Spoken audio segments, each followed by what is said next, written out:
Good to be back. Robin and I were out for a few weeks dealing with the virus. I'm not going to call it by its name, which we will not say. It's no fun. It lingers on forever, even though it's not in you anymore. I hope everybody's doing fine. Sorry we missed the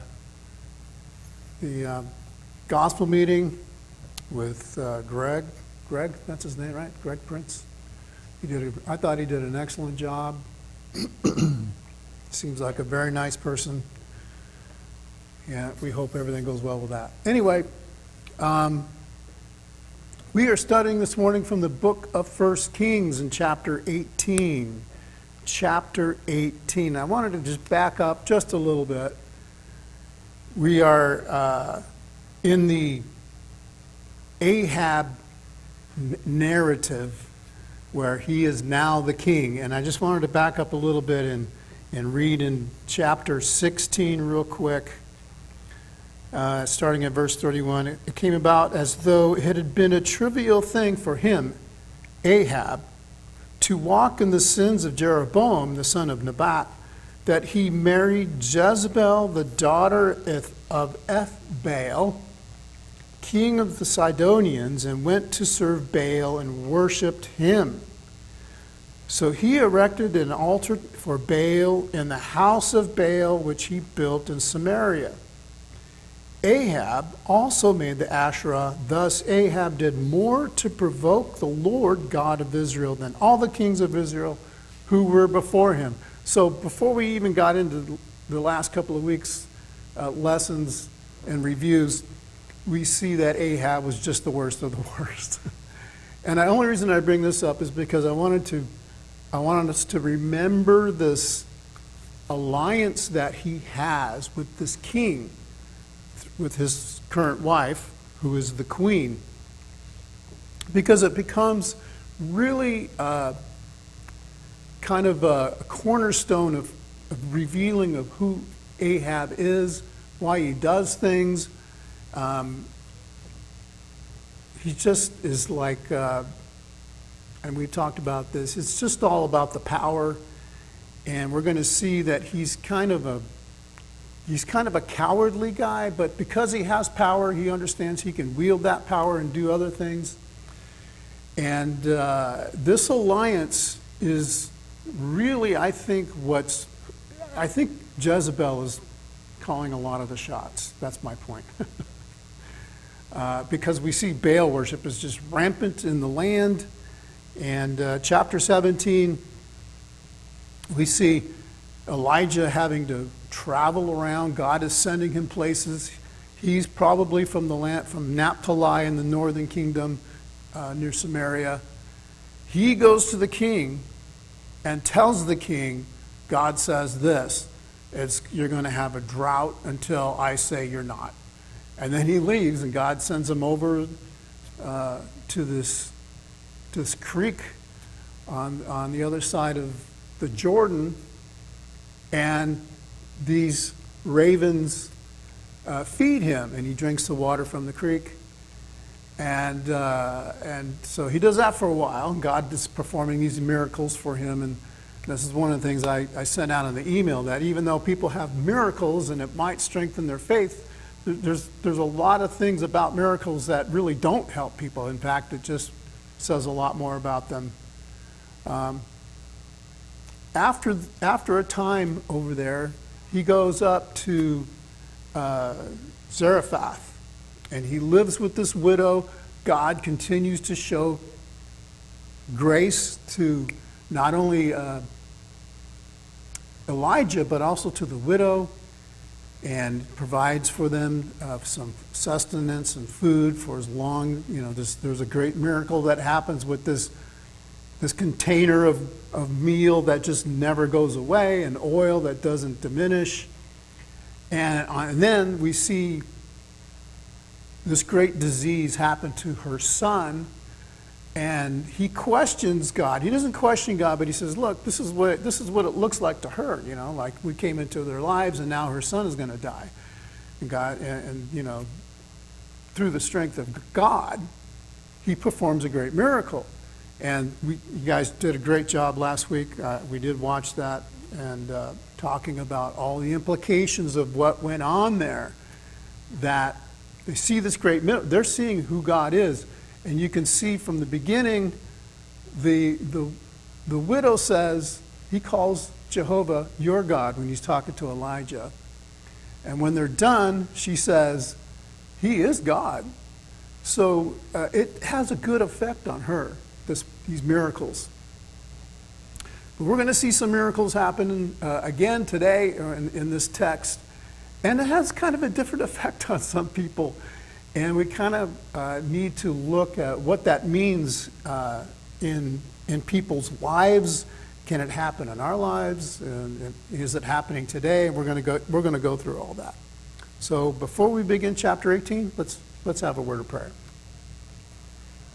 Gracious Father, we're so thankful, Lord, that you love us so much, that you have bestowed on us so many beautiful things. Most importantly for us is your word, Lord, that through it we can find you and we can search for you and look for the things that you would have us to know. We hope and pray that all things we do today would be pleasing to you in Christ's name. Amen. Okay. Are there any observations or anything anybody wants to make before we get into 18 about anything else before this? Anything from last week? I thought you guys did a good job, like I said, of covering that. And I would say, also, I just want to throw this in there.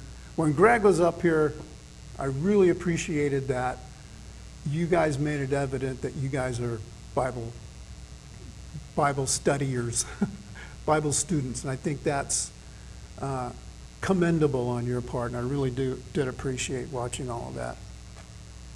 Okay, so the first section is verses 1 through 19, and we're going to see this. There's this weirdness going on, and for me, I'm looking at the flavor of what's going on in Israel religiously and concerning their faith and what's going on inside the kingdom. I already brought up that Jezebel has a big say into what goes on. Ahab becomes a avid Baal worshiper.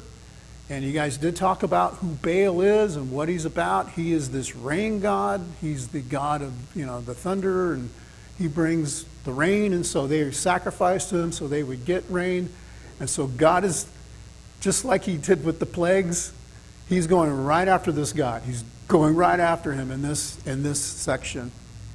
And just trying to show the people he's not a god, right? So we're going to see that Ahab gets Obadiah, who's still alive. So there's all these little hints of what's going on in this kingdom that it's not expounded upon. A bunch of them were killed by Jezebel. So that's another great note to think about before we get into this. A bunch of the prophets of God were killed by Jezebel, all right? And so Obadiah is still alive, and he's keeping them alive. Why is he still alive? I can't tell you. He fears God, but somehow he's working it out that he has not been killed, and maybe he's just, I don't know what he's doing, but he's still alive. So he does meet Elijah, and Elijah tells him, tell the king that I'm here. And he's like, whoa. And this is where we find out what's been going on with Ahab. Ahab's been looking for him all this time. And he goes and looks, and he says, open your house, and we want to look and see if Elijah's here. So he's basically looking in these cities, and he makes them swear that, Elijah's not here, because he wants to kill Elijah, essentially. So this is where he meets Elijah, and Elijah tells him what's going on. So let's read that, starting at verse 1 of chapter 18. Now it happened after many days that the word of the Lord came to Elijah in the 3rd year, saying, "Go, show yourself to Ahab, and I will send rain on the face of the earth." So Elijah went to show himself to Ahab. Now the famine was severe in Samaria. Ahab called Obadiah, who was over the household. Now Obadiah feared the Lord greatly. For when Jezebel destroyed the prophets of the Lord, Obadiah took 100 prophets and hid them by 50s in a cave, and provided them with bread and water. So he's risking his own life, obviously. Then Ahab said to Obadiah, "Go through the land to all the springs of water and to all the valleys. Perhaps we will find grass and keep the horses and mules alive and not have to kill some of the cattle."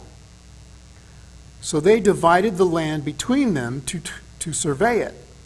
Ahab went one way by himself, and Obadiah went another way by himself. Now, as Obadiah was on the way, behold, Elijah met him.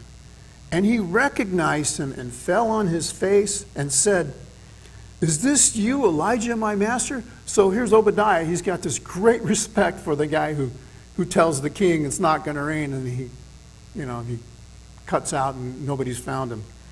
He said to him, it is I.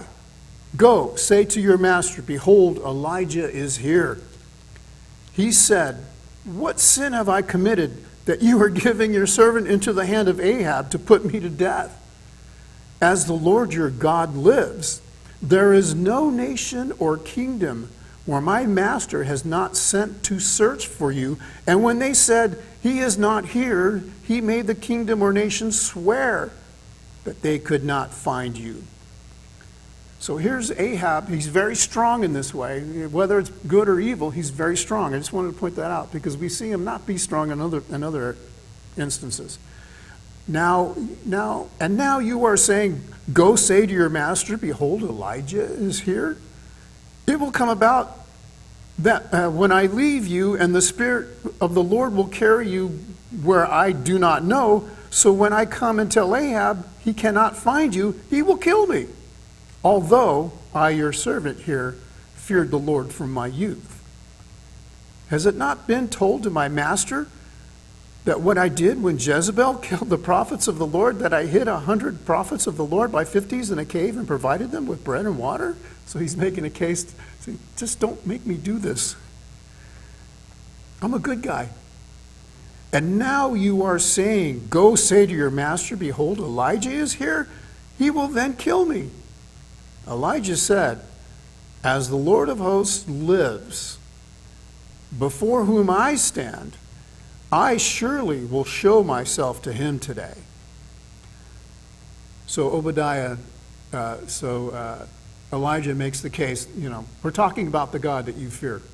So Obadiah went to meet Ahab and told him, and Ahab went to meet Elijah. When Ahab saw Elijah, Ahab said to him, "Is this you, you troubler of Israel?" He said, "I have not troubled Israel, but you and your father's house have, because you have forsaken the commandments of the Lord, and you have followed the Baals. Now then, send and gather to me at Israel at Mount Carmel together with 450 prophets of Baal and the 400 prophets of Asherah who eat at Jezebel's table." Okay, so here's this meeting that's made. 2 meetings, right? First the meeting with the king, and then the meeting with the prophets, and we'll get into that here in a second.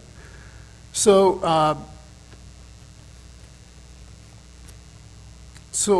with this in mind, I just have this question first before we get into this first question. How deep is Ahab's love for Baal? Anybody have, just, if you have a thought on that, how evident is it that he has a great love for Baal? Because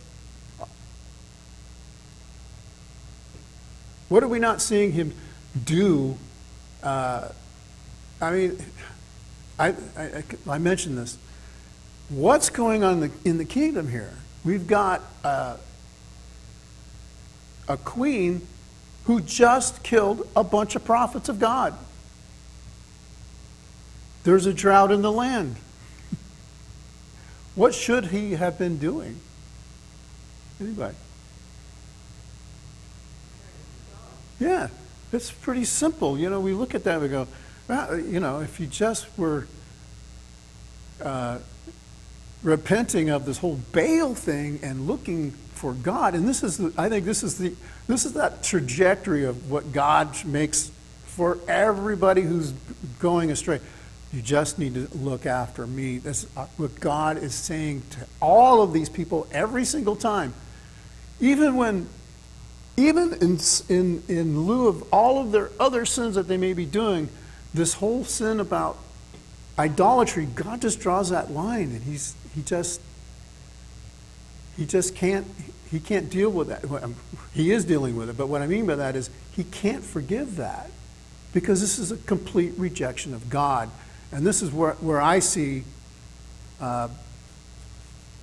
Ahab, is he has completely rejected God, and more importantly, and this is the other side, this is the second side of the story, the people have rejected God because he's the king, and we have to remind ourselves, you know, that God has already put it down, that it's up to the king to, like in today's day and age, it's up to the father and the mother, the leaders of the household, to direct how the rest of the household will look at the world. It's a worldview.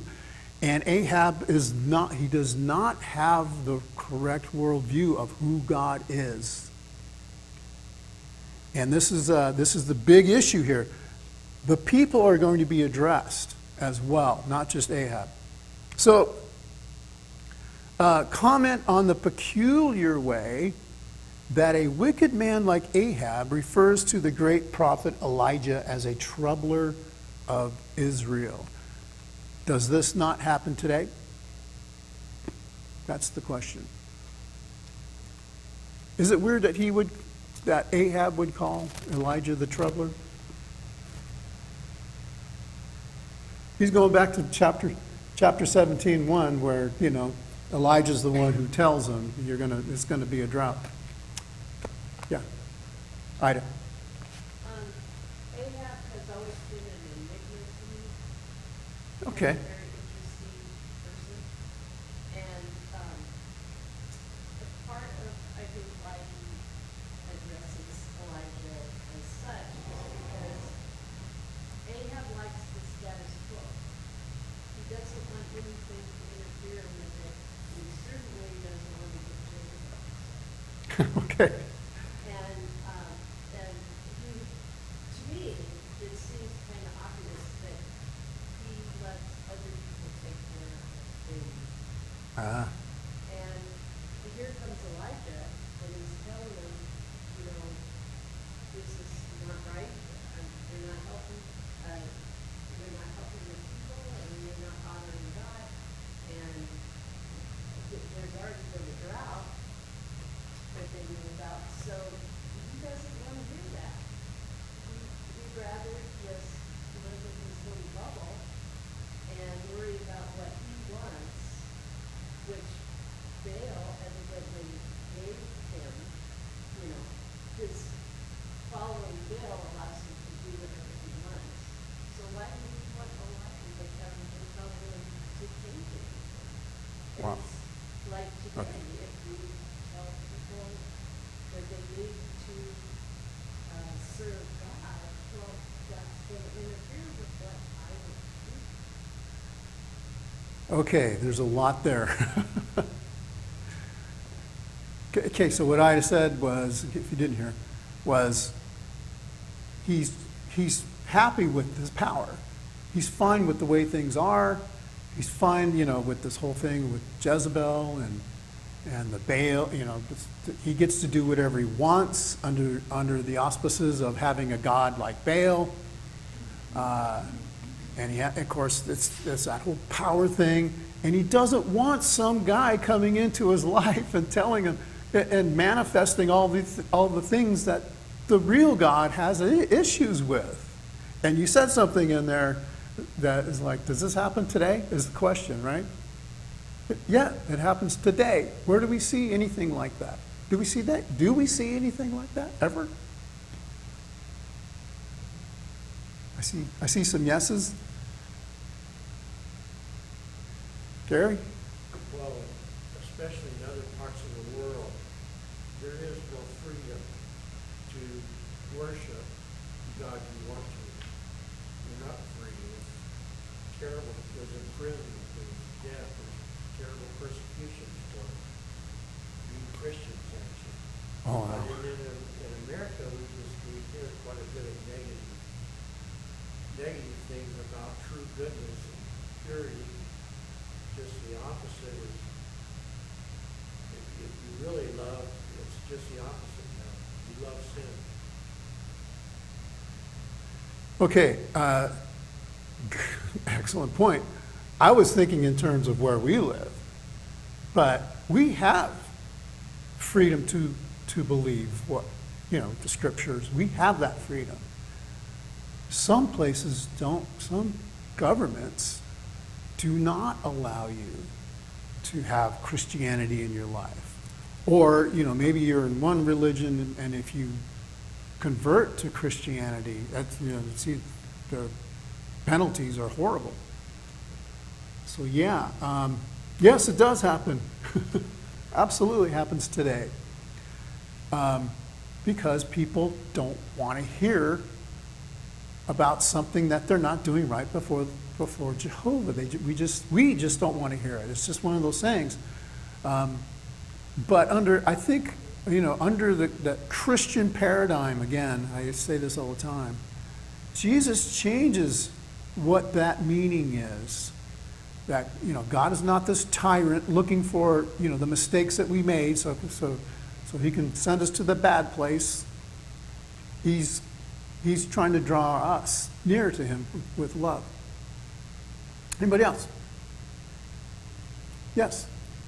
It's just really interesting too, talking about the 450 prophets of Baal, and then Elijah feeling like he doesn't know about all these other prophets that Obadiah had set aside, that God sent them. And it's just a great reminder that God doesn't need numbers, he just needs faithfulness. And there are so many things that we may not know about at the time, but God is so willing, if we are going to be faithful to him, he is still going to be faithful even if we're outnumbered. Good point. Excellent point. Yeah, we might not see the numbers. And in this case, there aren't a lot of numbers. We're going to get into more of that. You guys talked a little bit about it last week. There aren't a lot of big numbers of people saying, yeah, Jehovah's God, and, we need to stop doing it, whatever. But regardless of what we see, our faith needs to stay intact. Because we don't look at, God's not worrying about the numbers like we would worry about numbers. Obviously, God wants everybody to come to him. But even though we might despair because we say, only 53% of the nation believes in God, we might despair over that, but that shouldn't do anything to our faith. And that is really what a lot of this is about faith, is about the lack of faith. And what grows our faith, and we'll get into a little bit to some of this other stuff as well. Hey, Mark, Yes. it's noteworthy too that Elijah was told to go talk to Ahab after all those prophets had been killed. And it was brought up to Elijah again when Obadiah said, hey, when Jezebel killed all those prophets, I did him. So Elijah knows what could happen, of course. But he says, you just tell Ahab, I'll see you. I'll be there. Okay, so there's that great faith.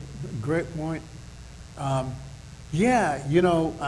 sent out in my email yesterday. I said, I know what we like to think about ourselves, that we're going to be faithful, but this is some tested faith. just like you say, God's telling him to go back and talk to Ahab. Jezebel has already been killing the prophets, and he just goes and does it. And we see him like he has that faith like Abraham. You need to move. Okay, I'll go over here. And oh, you need to move again. Okay, I'll go. You know, he just does whatever God says. And I think his faith is growing. I can't think for one second that it isn't stronger now than when he started. Only because I project myself into his life. But yes, Ida. I don't know if this is a good place to throw this in, but something that has always puzzled me, because I tend to look at things and say, well, I wouldn't have done that. I would do this. Right. And why does God bother with the northern kingdom? Why does God bother with the northern He's kingdom? got a whole bunch of people in the southern kingdom that he don't choose. Why And does they God? need guidance. And why is he wasting time, as I would do, Why is God wasting time with the northern kingdom? and with Ahab in particular? And with Ahab, the worst of the worst. Because if you think of all the scripture that's devoted to Ahab, Yeah. it's astounding. This is a long narrative. We're going to get into 2 Kings before it's done, right? Why is God doing all this? Aaron. We know that the Lord is, like you already said, doesn't want anyone to perish. He wants everyone to come to him. And of course, he's outside of time. So there's no wasting of time with God. He's eternal. Okay. All right. There is no wasting time. And but that's why the question comes up, because we want to see where's that value of what's going on here with what is God doing here? Well, he's showing everybody. He's showing me anyway. I look at it and I go, well, there can be evil in this world, can it? But it doesn't mean that God isn't trying to call them. And if they don't, we'll see what happens when they don't respond to that call. God is revealing himself even through evil people. That's how I see it in my ultimate view of this. It's like, because someone is evil and they've rejected God, they're still in God's kingdom. And God's going to have to deal with them some way or another. And I don't think that has ever stopped. And unfortunately for Ahab, he's going to see what's going to happen next, in my opinion, is just like for him is like, oh no, now I'm in trouble with my wife. Even though God does these great things. Anything else before we move on? Kay, did you have something? Okay. I was just going to say, his father before him, Omri, was totally bad. Right. He was the worst to come along before Ahab. So Ahab had, and he was an idolater. Right. And so here Ahab has this evil father, he marries this evil woman. So he really has the cards stacked against him. He does. But God still wants to deal with him. And does, but to no avail, of course. Gary. Well, I know we'll get there, but after this contest of God and Baal, it does say many people fell on their face and said, God, he is a God. Yeah. So, And that to me is the second part of the story, because we tend to look at the main characters. You got Elijah, and here's Obadiah, and Obadiah is so fearful, and everybody has their own sort of way of looking at things. And I really want to understand how Obadiah got away with everything. but it doesn't really matter, I guess. But everybody has their own thing, and then there's the people, and we're going to get to that because it's amazing, I think, when you see the progression of what happens here to what happens. Yes? Did you have something?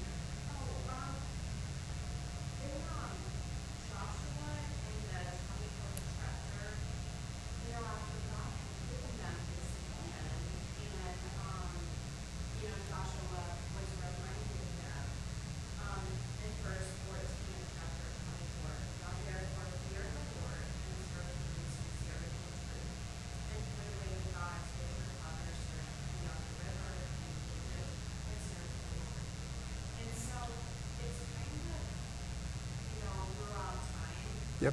We all have a choice. Yeah. Because we're the ones who just like God shows us what it looks like when that doesn't happen. Yeah, these problems are not new. You're completely right there. Back Joshua's day, even coming out of Egypt, they were warned about the gods that they were starting to worship. It's just a big issue. It's a big issue. And it's not, we can't look at it like it's not our issue. Well, obviously, if we're practicing our faith, it's not a big issue. But it can become an issue very easily in today's day and time.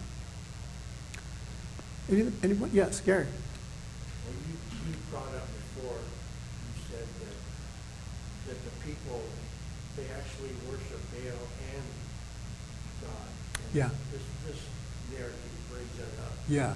And Obadiah must have compromised somehow with the truth if he was in Ahab's household. But Yeah. still, he feared God. He still fears God. Yeah. He's just trying to stay alive. He's just trying to, if I stay alive, I'll have more influence than if I'm dead, Makes more sense than in that way. And that's between him and God, right? And he's trying to just do the right thing as best he can. Aaron, did you have something? Well, Elijah's going to try and stay alive too. He's going to run away. He is. So, yeah. He is, and we're going to get into that. There's a lot of thought about that, and I look at it and I go, wow, I don't know. But we'll get into that. Okay. Verses 20 through 40. There's a few things about that. Elijah talks about him being the only prophet. And, is he the only prophet? That was one of my questions. So let's go ahead and read that, get through that. Verses 20 through 40. So Ahab sent a message among all the sons of Israel and brought the prophets together at Mount Carmel. Elijah came near to all the people. So all the people. There's a bunch of people there. And he said, and I'd like this, how long will you hesitate between two opinions? If the Lord is God, follow him. If Baal, follow him. But the people did not answer him a word. That's important. Then Elijah said to the people, I alone am left a prophet of the Lord, but Baal's prophets are 450 men. Now let them give us 2 oxen, and let them choose 1 ox for themselves, and cut it up, and place it on the wood, but put no fire under it. And I will prepare the other ox and lay it on the wood, and I will not put a fire under it. Then you call on the name of your God, and I will call on the name of the Lord. And the God who answers by fire, he is God. And all the people said, that is a good idea. So Elijah said to the prophets of Baal, choose 1 ox for yourselves, and prepare it, for you are many, and call on the name of your God, but put no fire under it. Then they took the ox which was given them, and they prepared it, and called on the name of Baal from morning until noon, saying, O Baal, answer us. But there was no voice, and no one answered. And they leaped about the altar which they made. It came about at noon that Elijah mocked them and said, "Call out with a loud voice, for he is a god. Either he is occupied, or gone aside, or he is on a journey, or perhaps he is asleep and needs to be awakened."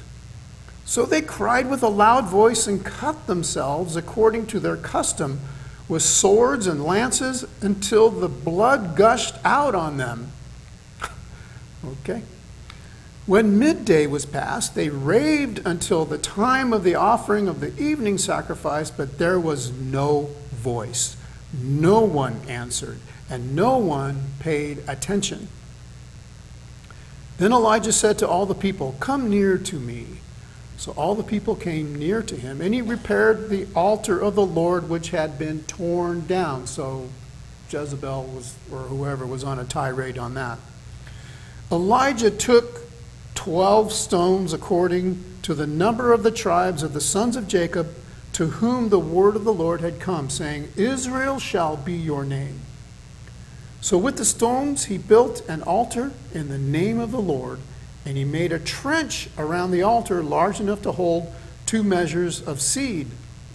Then he arranged the wood and cut the ox in pieces and laid it on the wood. And he said, "Fill 4 pitchers with water and pour it on the burnt offering and on the wood." And he said, "Do it a second time." And they did it a second time. And he said, "Do it a third time." And they did it a third time. Then the water flowed around the altar, which he also filled the trench with water. At the time of the offering of the evening sacrifice, Elijah the prophet came near and said, "O Lord, the God of Abraham, Isaac, and Israel, today let it be known that you are God in Israel, and that I am your servant, and I have done all these things at your word. Answer me, O Lord, answer me, that this people may know that you, O Lord, are God, and that you have turned their heart back again."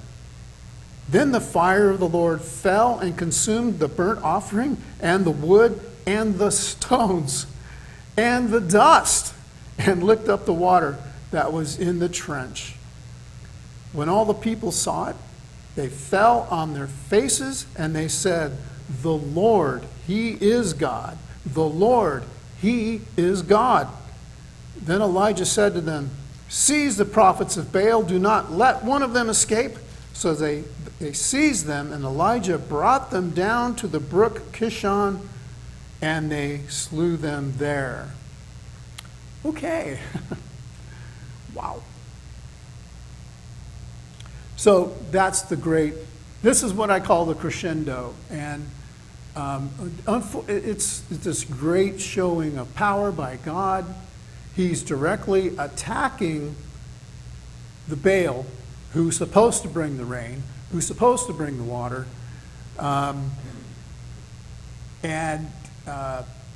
It's interesting that here's this great drought, and Elijah says, "Bring all this water," because people probably didn't have much water. And he pours all this water on it, and of course, God comes down and devours it. But more importantly, the Baal guys have nothing. And this is the great message from God, right? What you're doing, there's nothing there. And they start cutting themselves, and they're shouting, and even Elijah gets in on the act and says, "Oh, where's your God? Is he on vacation or something? Maybe you need to wake him up." He's making fun of them. And it's this great miracle. It's a great showing of God's power. So my question is, why does Elijah cover the sacrifice in so much water? Is there any other reason that you can think of besides, this is a direct attack on Baal? I don't. Well, it'd be really hard to do any sleight of hand, Yeah. just Yeah. we'll just have this little fire over here and by accident. Yeah. and, Exactly. It's all wet. It's all wet. As I demonstrated in my Bible class one time, if you pour water all over everything, it's going to be really hard to Did you bring matches into your class?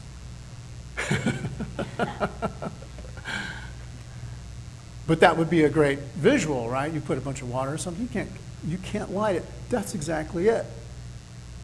He's leaving there's no way anybody can contest this at all. He lets them you do your thing. You know, you just don't put a fire on it.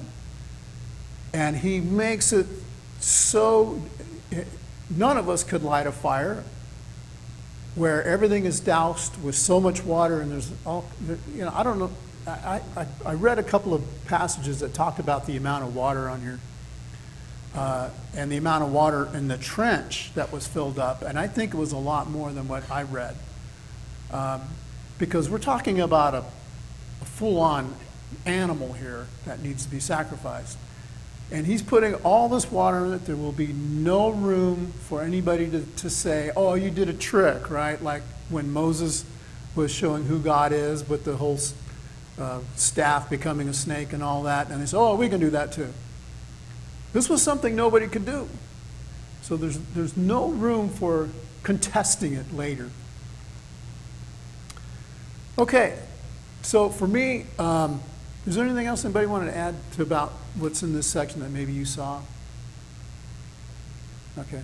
Yeah, for me, the great message here is what happens between verse 21 when Elijah says, okay, you know, how long are you guys going to vacillate between these two opinions? You know, either God is God or Baal is God. How long are you going to do this? What was their answer? Aaron. They're in a drought, right? Okay. And so I think it's also pretty significant that they're using all of this water Yes. and pouring it on this sacrifice. And, you know, and then God is burning it up. Go ahead. I mean, he's brought the drought, and he's, again, just displaying his power over all of the elements and Yeah. his authority. And it's also the difference in, like, the time span, you know? It's hours and hours of them pleading with Baal, and Elijah says a prayer, a relatively short one, and it's answered. And that's how quick Yeah. God could end the drought if he wanted, and he will. And he is, right? And, yeah, This is almost like God is about to end the drought, but he has to leave them with a message. I'm not going to, you know, but they're still doing the dumb things that they're doing. They're not stopping. So he's going to send this message. And yeah, I think it's again, it goes against everything that they're thinking is right with Baal. And like I was pointing out there, verse 21 and 39. Verse 21, they didn't say anything. They're asked the question about they're you know, between God and Baal, and they can't make an answer. They can't answer why they're still worshiping Baal. And then when 39 comes, when they see what God does, they're like, okay, God's God. So that's a good outcome. Seemingly, that's a good outcome. And that was one of the things I wanted to talk about. We're not going to have time. About miracles. That they can seem to do some good, and then other times, like when Jesus, in Jesus' day, he kind of gets tired of doing signs. He's like, you guys just want signs. You want it for the wrong reasons. Lito? It is just amazing that we are reminded of Deuteronomy chapter 4, verse 24, where it says, God is a consuming fire. And at this time, it is again revived to the people. Right. And we know that God is a jealous God. And it's idolatry again, God doesn't allow it. And these people still can be reminded of that. The comparison between Baal and the real God. That's what Elijah is trying to Okay. convey to us. But at the same time, idolatry is again mentioned here, like even from the past to the time, to this time, that Right. I want to be still with the people. Yeah, this incident really, in not just in my mind, but in the Jewish culture, cements who Elijah is, because